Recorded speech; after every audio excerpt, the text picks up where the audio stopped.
población de casi 450 millones, Suramérica constituyen, escuchen bien, un importante mercado de consumo y la quinta economía mundial, con un PIB combinado que se estima alcance los 4 billones de dólares en este año 2023.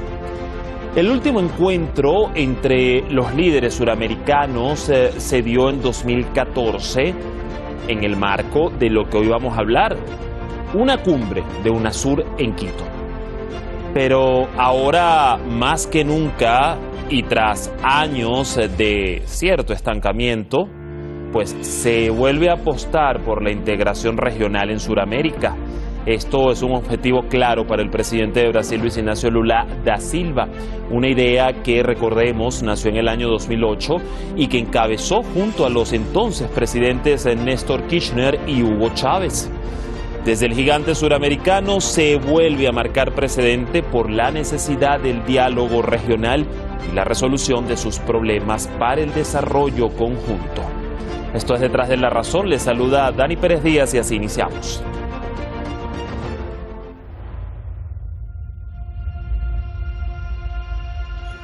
El Palacio de Itamaraty, sede de la Cancillería de Brasil, fue anfitrión de la cumbre suramericana.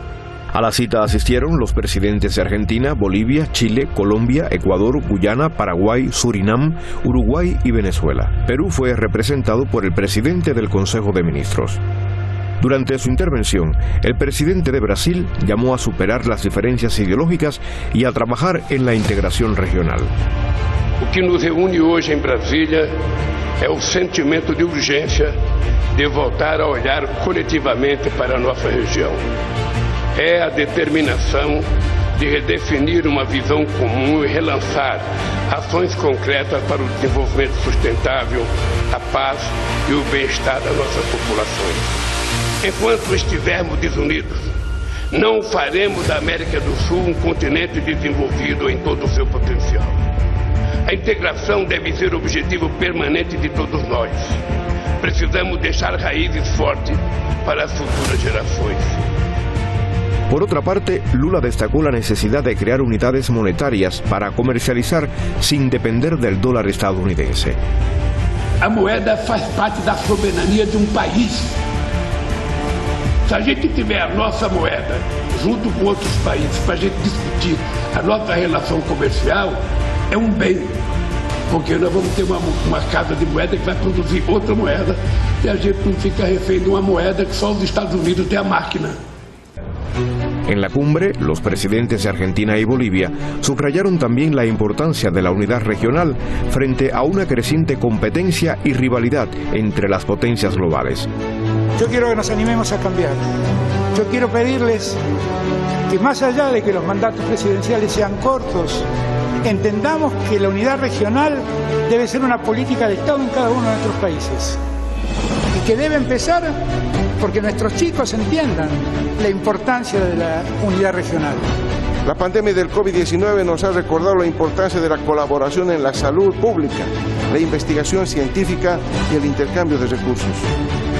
Esto significa que, ya sea en el ámbito de la salud, la economía, el medio ambiente o la seguridad, podemos fortalecer nuestras capacidades de respuesta mediante la cooperación regional ante futuras emergencias sanitarias y otras crisis globales, de acuerdo a nuestras necesidades y realidades. A su vez, el mandatario venezolano instó a retomar la arquitectura fundacional de la Unión de Naciones Suramericanas, UNASUR, en beneficio de la región. Estamos los países donde el Tratado de UNASUR, al cual invito a leerlo nuevamente, el Tratado de UNASUR está vigente y países donde no está vigente. Bueno, hagamos el esfuerzo político, ahí donde priva la política, diplomático, de altura, de poder encontrarnos, poder debatir y poder tomar decisiones conjuntas que se conviertan en políticas públicas de todo nuestro país. En su declaración final, los presidentes suramericanos se comprometieron a trabajar por el incremento del comercio y de las inversiones entre los países, la mejora de la infraestructura y logística, aplicación de medidas de facilitación de la integración financiera y la superación de las asimetrías. También acordaron establecer un grupo de contacto encabezado por los cancilleres de los países reunidos para evaluar las experiencias de los mecanismos suramericanos de integración y la elaboración de una hoja de ruta.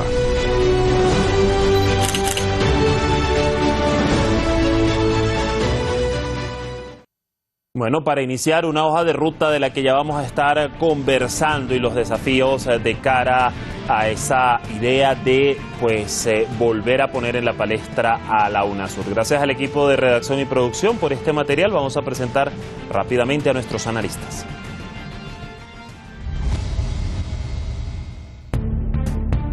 Hoy estará con nosotros Pablo Jofre Leal, analista internacional, máster en Relaciones Internacionales desde Beirut.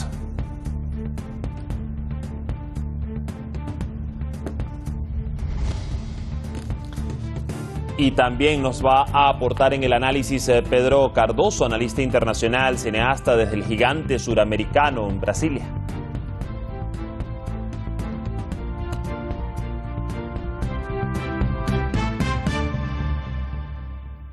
Ya están conectados con nosotros, les damos rápidamente la bienvenida. Pablo, gusto saludarte, un tiempo sin estar acá en Detrás de la Razón, bienvenido. Muchas gracias, Dani, por la invitación y gustoso de participar en el programa. Y también cordial saludo para ti, Pedro, bienvenido a esta edición. Hola, Dani, muchas gracias por la invitación. Gracias.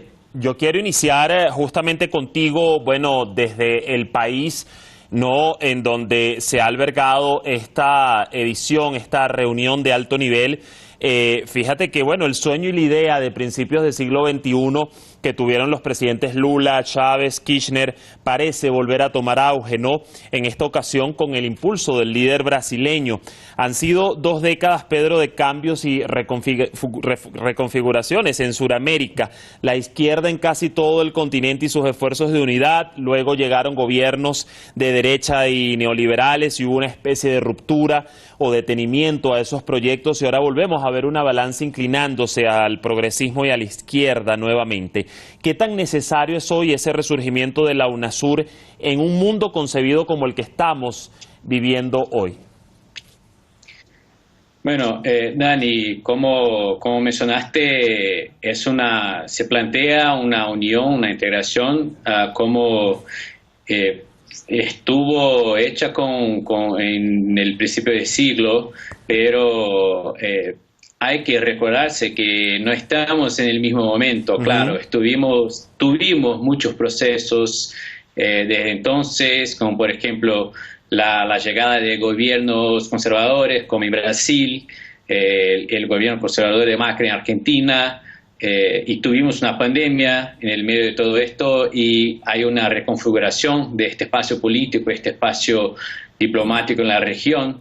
Y de hecho Lula ha mencionado, Chávez algunas veces en su discurso ayer, que este era un sueño que él había planteado hace 20 años y que este sueño debería ser retomado, reanudado con esta integración de los países. Hay un desafío muy grande entre estos países que está conduciendo Brasil. Lula tiene una capacidad increíble de hacer alianzas con diversos grupos políticos, con diversos líderes de todos los países y claro, este desafío planteó para los países que invitó a Brasil ayer para que hagamos una integración más grande, más amplia. Así es. Y hay que recordarse que no estamos en 2001, 2002, el mundo y nuestra región ha cambiado muchísimo. Así es, ha cambiado muchísimo. Vamos a ir con Pablo. Fíjate, Pablo, a la par de esta misma interrogante que le hacía a Pedro y que me gustaría que nos dijeras, ¿no?, sobre qué tan necesario es ese resurgimiento de la UNASUR en el mundo, en el contexto actual. También te quiero aprovechar de preguntar, porque tras la cumbre algunos medios occidentales, y voy a citarlos como por ejemplo El Mundo.es, titularon sobre un no consenso. Otros se enfocaron en las divergencias de Chile y Uruguay, por ejemplo, con el gobierno del presidente Maduro de Venezuela, y respecto al discurso que dio el presidente Lula sobre esa narrativa que se ha construido contra Venezuela. Pero desmontando, Pablo, lo negativo, ¿no?, que han tomado los medios, realmente, ¿qué obstáculos podrían representar esas divergencias que no podemos negar tampoco para el diálogo regional que está promoviendo Lula da Silva y la resolución de los conflictos en la zona? Bueno, Dani, y anoté los 3 puntos que tú me señalabas, ¿no? Sí. ¿Qué tan necesario es UNASUR? Políticas de no consenso que habrían algunos miembros de este grupo de países sudamericanos, principalmente Chile y Uruguay. Y ahí me detengo, ¿no? Me detengo en que estas divergencias no deberían ser obstáculos. Y así lo estableció el presidente Lula da Silva. Dijo, hay que fortalecer la integración. Por lo tanto, ese es el objetivo principal. Si hay divergencias, bueno, trabajemos porque el diseño institucional de esta nueva integración, llámese UNASUR, como quiere reflotar el presidente Nicolás Maduro, u otro nombre, que el objetivo sea la integración regional. Eso es lo importante. Perderse en divergencias respecto a que si el gobierno del presidente chileno Gabriel Boric o el uruguayo tienen discrepancias con el venezolano, no debe perder de vista que nos encontramos en una correlación de fuerza internacional donde se está imponiendo conceptos como el de la multilateralidad, la integración, la cooperación, diría yo, un descenso de aquellas políticas hegemónicas y unilaterales que han sido implementadas principalmente por Estados Unidos, sus aliados, desde el fin del campo socialista hasta ahora, y por tanto el diseñar o el tener un nuevo diseño institucional, a pesar de que no haya consenso en todos los puntos, es importante. Por eso resuelve la pregunta de qué tan necesario es tener UNASUR u otro nombre. No me voy a detener en la importancia del nombre o no. Claro. Lo importante es la integración. Lo importante es tener una institucionalidad que permita recoger las opiniones, recoger los matices, recoger los objetivos y avanzar en los temas que le interesan a Latinoamérica y en especial a Sudamérica: el clima, el tema de inmigración, el tema de la seguridad, el tema de la cooperación internacional, la economía, el desarrollo industrial, las nuevas tecnologías, cómo se inserta Sudamérica en el concierto mundial, ¿no? Con las nuevas potencias, algunas emergentes y otras ya absolutamente consolidadas, cómo se trabaja con Rusia, con la República Popular China, con la República Islámica de Irán, cómo se trabaja con esta Turquía que ha tenido elecciones y vuelve a salir Erdogan, cómo se trabaja entonces con alternativas que le den beneficios a una Latinoamérica y a una Sudamérica en especial que necesita, por ejemplo, salir de la dictadura del dólar. Así que no me detendría yo en los disensos que pueden ser absolutamente, digamos, parte de la discusión, pero quedémonos los objetivos generales que son los que importan. Así es, y justamente sobre ese punto del dólar ya voy a preguntarte a la vuelta. Voy antes con Pedro, una frase que me gustaría retomar, Pedro, por parte del presidente Lula ha sido: dejamos, refiriéndose al pasado, que las ideologías nos dividieran y todos perdimos. Esto lo recordó en el marco del encuentro.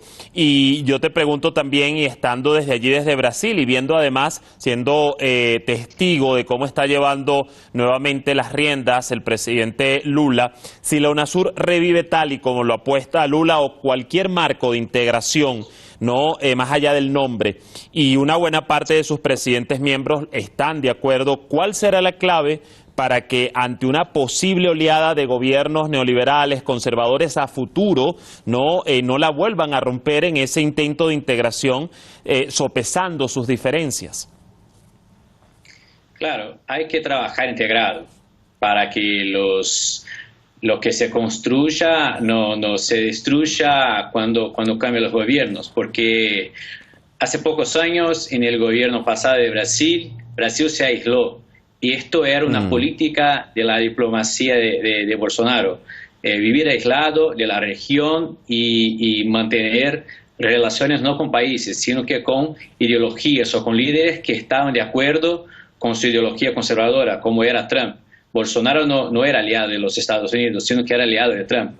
Bueno, Lula tiene este desafío que es avanzar con la agenda, como mencionó Pablo, en la seguridad, en la educación, en intercambio de divisas, en fortalecer los mercados para que construyamos algo que no sea destruido cuando cambien los gobiernos, porque estos cambios van a venir. Claro. Como dije antes, estamos en un otro momento. Sí, es verdad que tenemos ahora Colombia con un gobierno progresista y esto es una novedad, una buena novedad para la región, pero vivimos sin amenazas constantes con la ultraderecha, el fascismo, y vivimos en un mundo que está cambiando muy rápido. Tenemos a China, tenemos Rusia, Irán, otros países que tienen un peso, una importancia global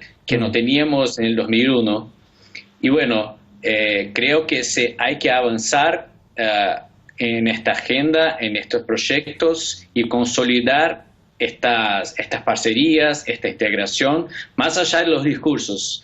Hay que avanzar y claro, esta es una primera propuesta, fue una primera reunión, una muestra de integración muy importante, pero hay que avanzar a partir de ahora para consolidar el trabajar juntos para consolidar esta integración en la práctica.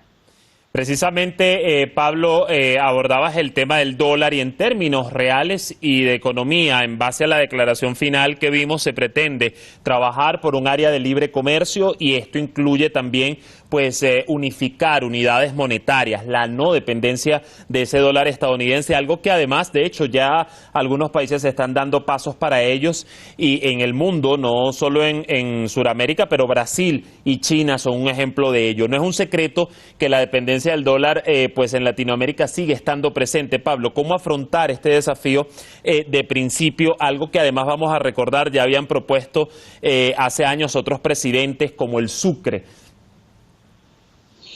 Mira, afrontar este es un reto, Dani, ¿no?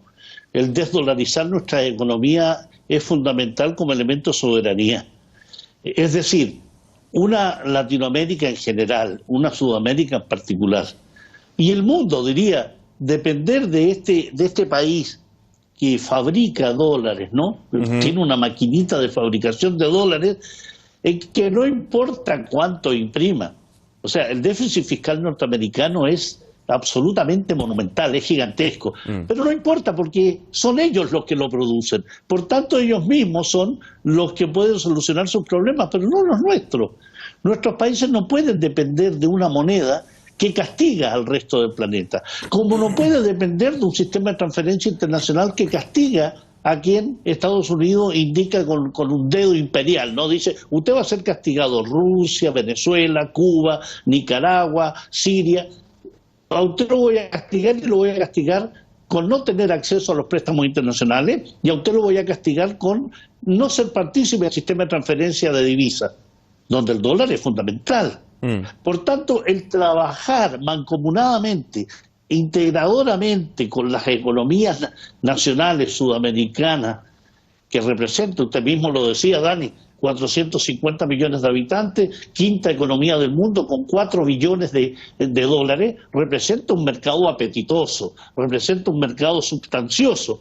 Y podemos trabajar entonces por un camino, un derrotero mucho más independiente, mucho más soberano, donde dejemos de depender de Washington, donde trabajemos en mancomunidad con otras economías. Brasil y China lo han mostrado, como Rusia y China, o como Irán y China. Es decir, se puede no depender del dólar, se puede no depender del sistema de transferencias internacionales, acabar con esa verdadera dictadura, y eso va más allá de disensos ideológicos. Eso tiene que ver con soberanía, con independencia, con cooperación, con desarrollo. Mientras menos dependientes seamos de monedas y de sistemas financieros manejados por unos pocos, más independientes podemos ser y mejores perspectivas de desarrollo para nuestros países. Esa es la manera de pensar. Lamentablemente, Dani, con esto termino, nuestras sociedades en Sudamérica, muchas de ellas, están regidas por ideologías por práctica y por conductas de castas empresariales y castas dirigentes que lo que buscan más bien es seguir estrechando relaciones con quienes nos han dominado durante décadas en lugar de buscar alternativas de independencia. Ya, bastante clara la idea. Pedro, muy rápidamente para la reflexión final, hemos visto, bueno, desde sectores de oposición bolsonaristas que han emanado críticas. Por otro lado, han venido también aplausos para con el presidente Lula como líder regional. Pero ¿cuán vital crees que va a ser para su gobierno y la dirigencia en Brasil el que también logre cimentar esa unidad regional que muchas veces parece ser una quimera? Bueno, para Lula es fundamental ser un líder regional, como ha sido otra vez, fundamental porque internamente Lula tiene una pelea en el país porque enfrenta una oposición muy fuerte. La ultraderecha sigue fuerte en el país, así como en otros.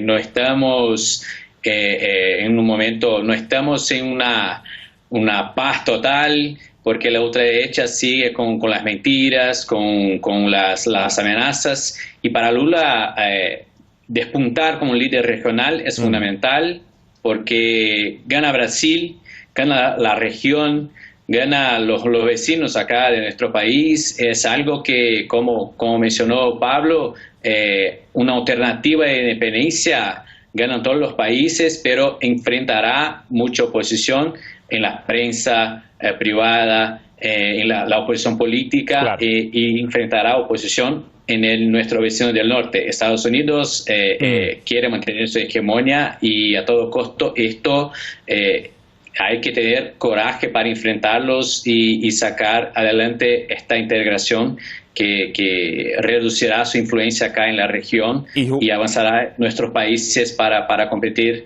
en este mundo tan complejo en que vivimos ahora. Y justo mencionaste Estados Unidos, y con esto quiero cerrar contigo, Pablo, muy rápidamente, me queda un minuto, de esa UNASUR que también fue creada para contrarrestar la influencia norteamericana en la región. ¿Cómo vemos el timón hoy de ese papel de Estados Unidos que, bueno, parece, a la luz de los hechos, parece estar más enfocado en China y en Rusia? Un papel debilitado en nuestro continente, Dani.